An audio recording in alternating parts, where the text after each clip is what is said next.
নমস্কার বন্ধুরা, ভাগ্য বদলানো টিপস চ্যানেলের নতুন পর্বে আপনাদের স্বাগত।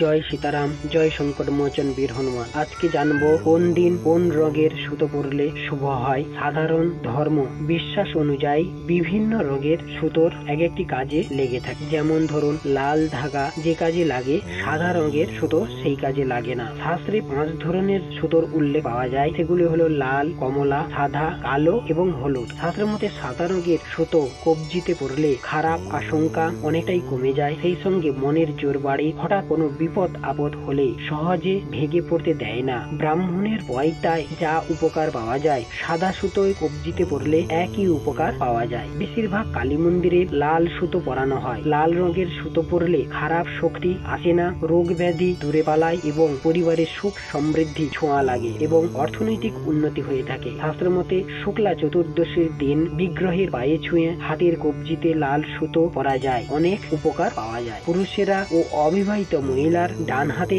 এবং বিবাহিত মহিলাদের বাম হাতে ধারণ করবেন। কালো রঙের সুতো কবজি বা গোড়ালিতে পড়লে খারাপ শক্তি থেকে মুক্তি পাওয়া যায়, যে কোনো ধরনের দুর্ঘটনার আশঙ্কা থাকে না, পরিবারে আনন্দ বজায় থাকে, মানসিক শান্তি ফেরে। কালো সুতো পরলে কালোর জাদুর প্রভাব কোনো ক্ষতি হতে পারে না। কমলা রঙের সুতোর প্রচলন নেই। কমলা রঙের সুতোয় জনপ্রিয়তা বাড়ে, সামাজিক ক্ষমতা বৃদ্ধি পায়। আর হলুদ রঙের সুতোয় সৌভাগ্য বাড়ে, কর্মক্ষেত্রে সম্মান বৃদ্ধি পায়, মনের ইচ্ছা পূরণের সম্ভাবনা থাকে। বিয়ের সময় হলুদ সুতো পরলে শুভ কাজ ভালোভাবে সম্পন্ন হয়। হলুদ সুতোয় আয়ু বৃদ্ধি করে, মনের পবিত্রতা আনে। এবার জানবো কোন বারে জন্ম হলে কি সুতো বাঁধবেন। রবিবারে জন্ম হলে কমলা বা গোলাপি রঙের সুতো বাঁধবেন।